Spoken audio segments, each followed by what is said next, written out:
Et comme vous venez de le suivre dans le commentaire d'Alain Mboma, le député national Clément Konkou est parmi donc les signataires de cette motion. Alors Clément Konkou, vous vous expliquez également sur cette prise de position. Nous ne sommes pas rétractés, sauf qu'on ne nous avait pas présenté la motion. Nous avons reçu nos collègues qui ont initié la motion, qui sont venus nous expliquer les bien fondés. Nous avons évalué la crédibilité et l'opportunité de présenter cette motion ensemble avec d'autres membres de notre groupe parlementaire et nous avons estimé hier que c'était valable de signer cette motion pour qu'il y ait effectivement un débat autour de toutes les questions qui sont reprises dans cette motion de censure. Donc, nous voulons tout simplement qu'il y ait un débat, que le Premier ministre vienne s'expliquer par rapport à tous les griefs qui sont portés sur sa personne, afin qu'ensemble, qu'on puisse débattre. Et si il s'avère que ce qui est dit est vrai dans cette motion, ce qui est extrêmement grave, nous estimons qu'il doit y avoir des sanctions politiques et pourquoi pas des poursuites judiciaires. Si tel n'est pas le cas et qu'il vient nous convaincre, à ce moment-là, ça sera le contraire.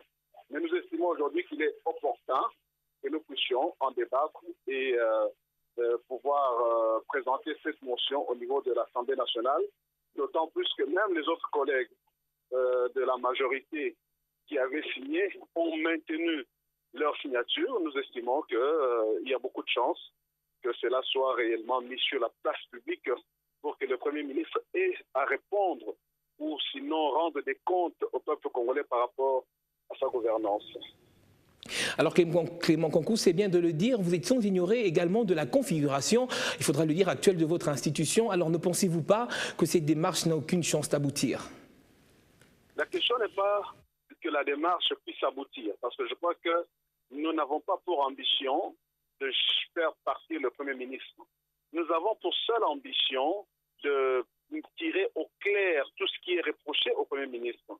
Il y a une redevabilité par rapport à l'action du Premier ministre, par rapport au peuple congolais qui attend qu'on lui rende compte de la gestion de la chose publique. Donc aujourd'hui, ce que nous attendons, c'est que le Premier ministre vienne s'expliquer par rapport à ce qui a été dit et que nous puissions en débattre publiquement.